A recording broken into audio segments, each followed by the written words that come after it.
according to the report, she said as she came to the police station with a vehicle conveying the corpse of her husband. I have never heard that kind of a thing before.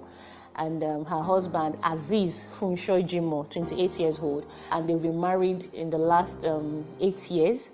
And they have 2 daughters. And the husband, the deceased husband, Afiz Funsho Jimo, alleged her or accused her of infidelity or of having what we call the extramarital affairs. And it's generated into a fiscal, they started arguing, a heated argument, and like they say, the rest is history. We were not there, so I can't tell how she got herself a kitchen knife and she stabbed her husband on the chest. I think the man was bleeding. She had to find a way to convey the man to the police station, and she inflicted a wound on the man's chest with what we call a domestic knife. Thereafter, she rushed the deceased to Federal Medical Center in Idiaba, where the man was pronounced dead. As soon as the divisional police officer heard of the matter, he rushed to the scene and they started a preliminary investigation. Well, every case will be decided on its own merits. Your husband did not get a kitchen knife. Why would you be the one to get a kitchen knife? It could have just ended in the usual scuffle, disagreement that couples do have, in a misunderstanding that could have just let her go slided when you go into the bedroom and everything is settled. So like the commissioner of police asked her, why did you have to take a kitchen knife? So it's an intention. So we have to interpret that intention.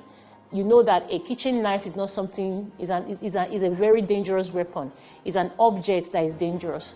Why didn't you take something else? Why must it be a kitchen knife? So, well, the police is investigating, and all of these facts is what we are going to compile in our case file, and the matter will be charged to court. Don't forget, it's not the police that will profile whether it's a charge of murder or anything, but it is the prosecution will actually infer that.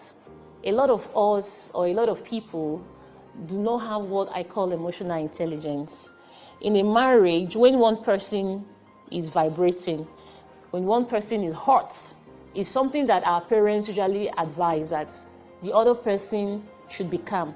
But when you come heat, hot, there's a tendency that it will escalate uncontrollably. And this is the impact we have. A case of murder, one person just died.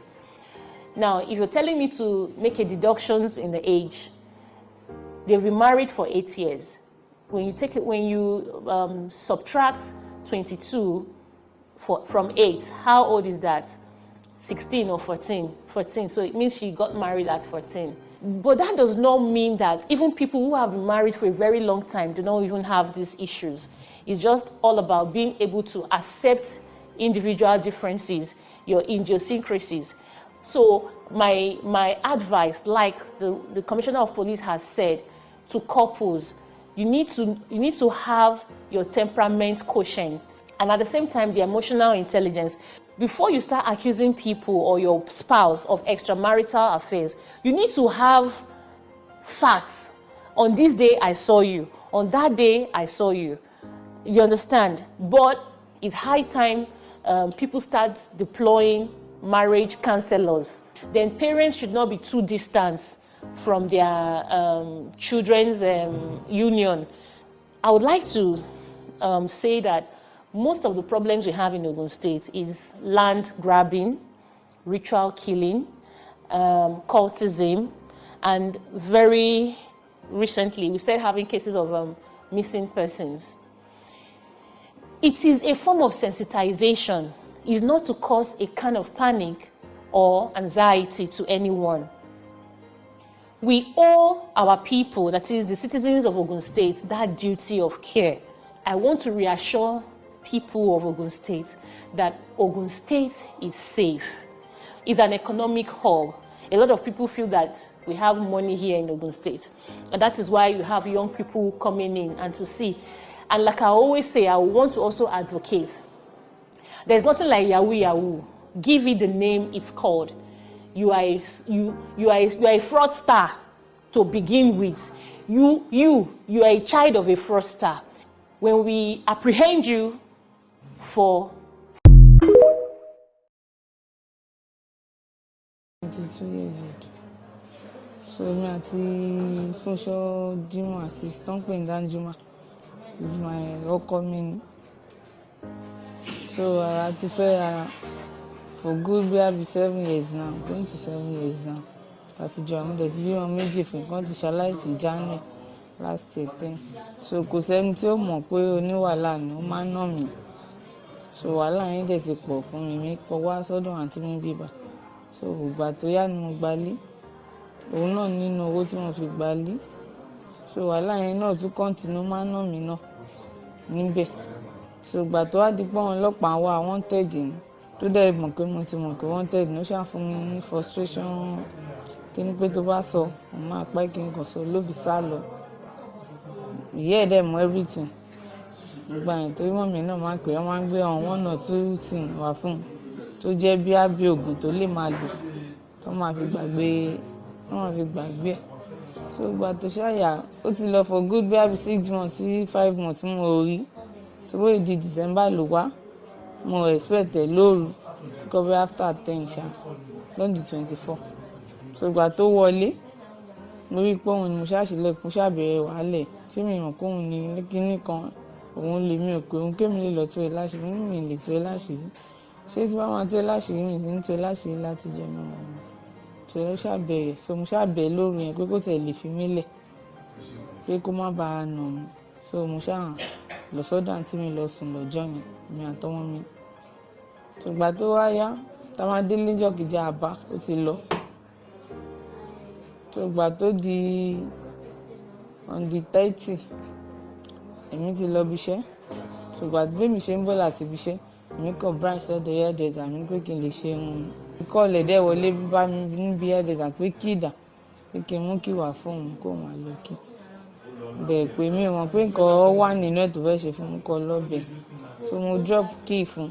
So drop key tí màá drop fún báyìí ó gbá mi bí ó bẹ̀rẹ̀ sí ní ná mi. Mo ṣáà sá. Sísá tí mo sá lọ báyìí ó rò olùgì fún mi ní àtẹ̀yìn. Mo ṣáà rí bí escape ṣá. Ọ̀dọ̀ àǹtí mi náà mo lọ sùn ní ìjọ yẹn.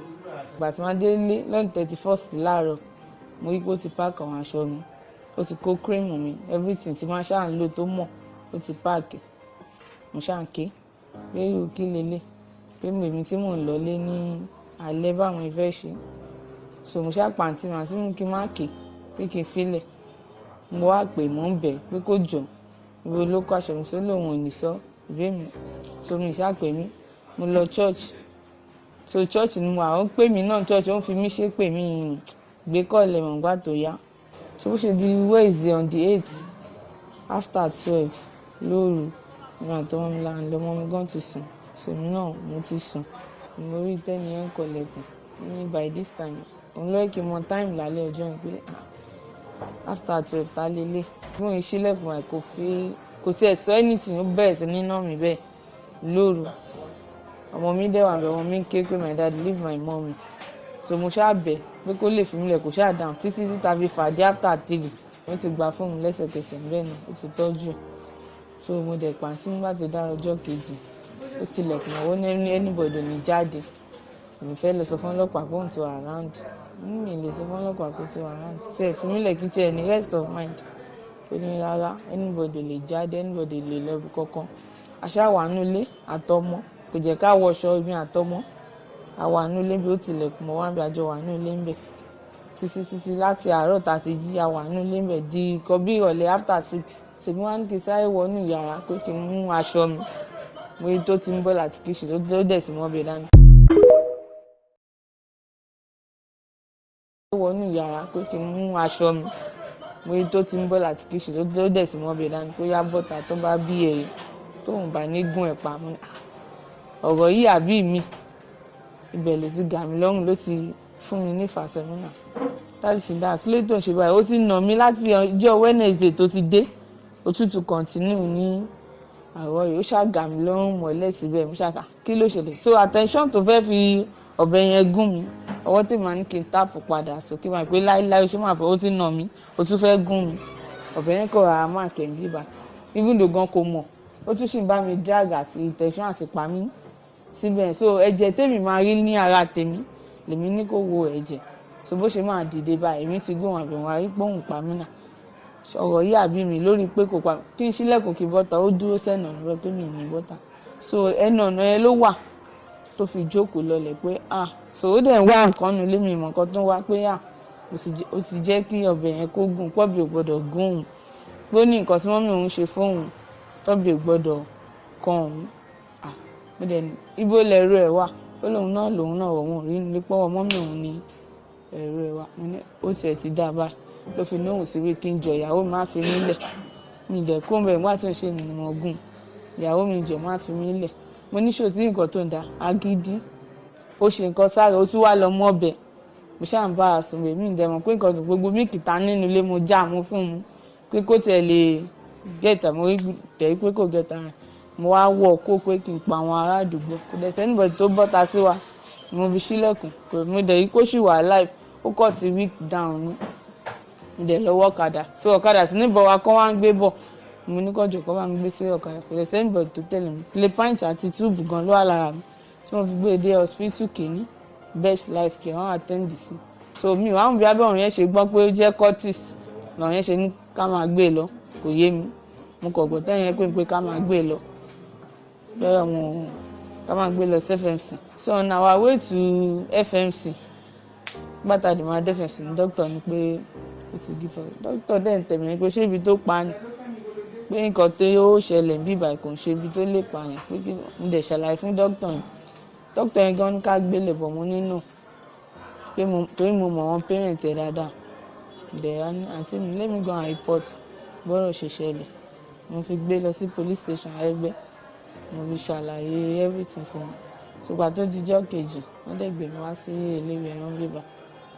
Ẹ̀sùn ìgbà tí ìṣẹ̀lẹ̀ yín wá ṣẹlẹ̀ tó ṣẹlẹ̀ tó di pé mẹ̀mí ẹ̀ lọ àwọn fámìlì ẹ̀ dẹ̀ ní pé àwọn fámìlì bàbá ẹ̀ wọ́n náà wọ́n ṣe kéèsì pé torí àwọn ọmọ tó jẹ́ àbúrò dáàdì ẹ̀ kan dẹ̀ sọ pé nǹkan tó ṣe ni pé tó bá ń pọ́wọ́ mi lọ́bẹ̀ wà tí mo fẹ́ pé kó lè wọlé pọ́n ọmọ nǹkan tó wọ́n sọ nítorí pé ó jẹ́ ọwọ́ ẹ̀ lọ́bẹ̀ wà ló ṣe táàpẹ̀ wọ́n dẹ̀ sọ bẹ́ẹ̀ fún mi lẹ́nu torí ó jẹ́ ọwọ́ ẹ̀ ní ọ̀bẹ wà àwọn fámìlì ẹ̀ dẹ́nà wọn ò ṣe kéèsì àwọn mọ́mì ẹ̀ náà ní àwọn ò ṣe kéèsì pé kọ̀tọ́ àwọn fámìlì bàbá ẹ̀ bá sọ ni àwọn àṣepọ̀ wọn ò ṣẹjọ́ pọ̀ wọn lè mọ̀ yá àwọn lẹ́wọ̀n tó bímọ fún un.